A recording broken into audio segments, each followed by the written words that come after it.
ወጣት ብሪቱ እንደምታዩት she is very young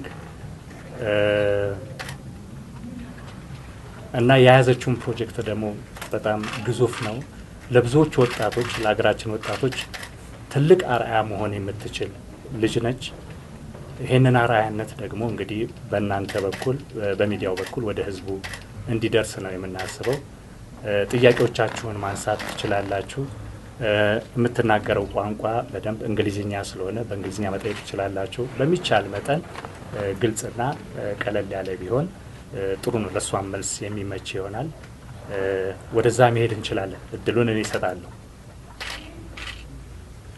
They're going to raise questions, okay? English? Yeah, in English.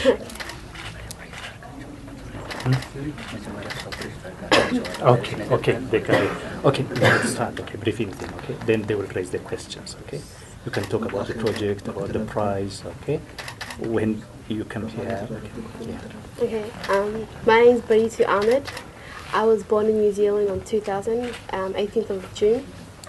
I moved to Australia when I was 5 years of age. I'm studying at Baden Powell College in Tani, based in Melbourne. And today I came here to Ethiopia to build a school in Garamultajuru. I won a competition of 20 million Australian dollars. So I came here with the embassy of the government of Ethiopia and Australia to begin my project and begin the structures and seeing the area and the land.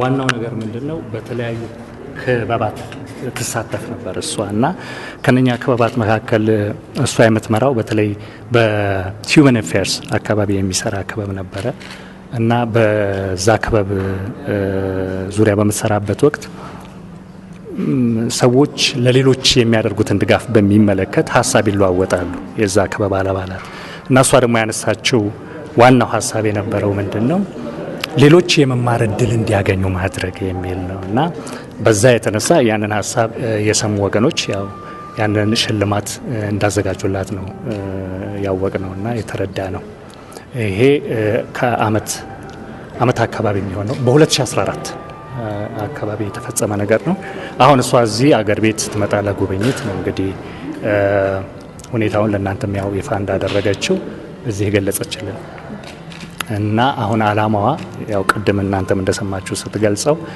እዚሁ ጋራሙለታ አካባቢ በመስራቅ ሐረርጌ አካባቢ አንድ ትምህርት ቤት የመገንባት አላማ አላት በዚህ በሽልማቱ ገንዘብ እና ያንን እንግዲህ በቅርቡ ከሚመለከታቸው አካላት ጋር በመሆን በሚደረግላት ትብብር መሰረት ስራውን የምትጀምር መሆኑን ያው ገልጻለች እዛም